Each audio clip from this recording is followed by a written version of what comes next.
श्रीकृष्णଙ୍କର मृत्यु पर तांको जेतेबेले अंतिम संस्कार करागला तांकर सबकिछि जलीगला केवल हृदय एबे भी जीवित थिला।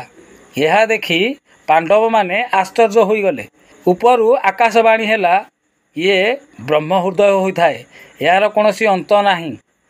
यह शुणी पांडव माने श्रीकृष्णଙ୍କର हृदय को नहीं समुद्र रे प्रवाहित करदेले एवं हृदय एक काठगंडी सदृश होई भासी भासी ओडिशार समुद्र कूल रे लागिला एवं ओडिशार राजा को स्वप्नादेश हैला जे श्रीकृष्णଙ୍କର हृदय एक काठगंडी सदृश होई ओडिशार समुद्र तट रे लागिछि।